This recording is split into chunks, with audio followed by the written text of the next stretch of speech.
If your desire is to be successful and to make a positive impact on your world, you need the ability to understand others. Understanding others gives you the potential to influence every area of life, not just the business arena. For example, look at how understanding people helped this mother of a preschooler. She said, "Leaving my 4-year-old son in the house, I ran out to throw something in the trash. When I tried to open the door to get back inside, it was locked. I knew that insisting that my son open the door would have resulted in an hour-long battle of the wills, so in a sad voice, I said, 'Oh, too bad. You just locked yourself in the house.' The door opened at once." Understanding people certainly impacts your ability to communicate with others. David Burns, a medical doctor and professor of psychiatry at the University of Pennsylvania, observed, "The biggest mistake you can make in trying to talk convincingly is to put your highest priority on expressing your ideas and feelings. What most people really want is to be listened to, respected, and understood. The moment people see that they're being understood, they become more motivated to understand your point of view. If you can learn to understand people, how they think, what they feel, what inspires them, how they're likely to act and react in a given situation, then you can motivate and influence them in a positive way." Why people fail to understand others. Lack of understanding concerning others is a recurrent source of tension in our society.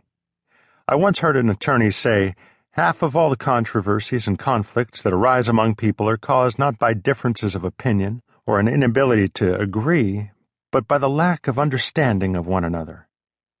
If we could reduce the number of misunderstandings, the courts wouldn't be as crowded, there would be fewer violent crimes, the divorce rate would go down, and the amount of everyday stress most people experience would drop dramatically. If understanding is such an asset, why don't more people practice it? There are many reasons. Fear. 17th century American colonist William Penn advised, "Neither despise nor oppose what thou dost not understand." Yet many people seem to do exactly the opposite. When they don't understand others, they often react by becoming fearful. And once they start fearing others, they rarely try to overcome their fear in order to learn more about them. It becomes a vicious cycle. Unfortunately, fear is evident in the workplace when it comes to employees' reactions toward their leaders. Yet in a healthy work environment, if you give others the benefit of the doubt and replace fear with understanding, everyone can work together positively. All people have to do is follow the advice of President Harry Truman, who said, "When we understand the other fellow's viewpoint, understand what he is trying to do, 9 times out of 10 he is trying to do right."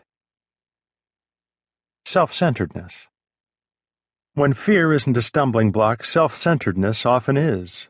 People are not self-centered on purpose, it's just in the nature of humans to think of their own interests first. If you want to see an example of that, play with a 2-year-old child.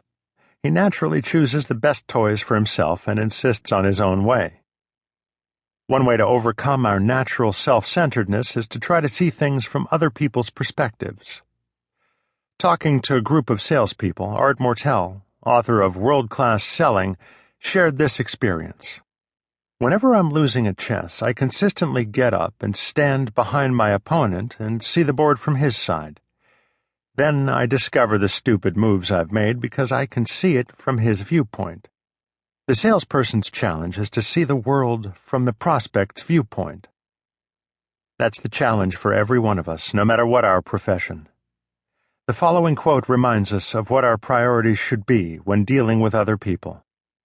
A short course in human relations. The least important word, I.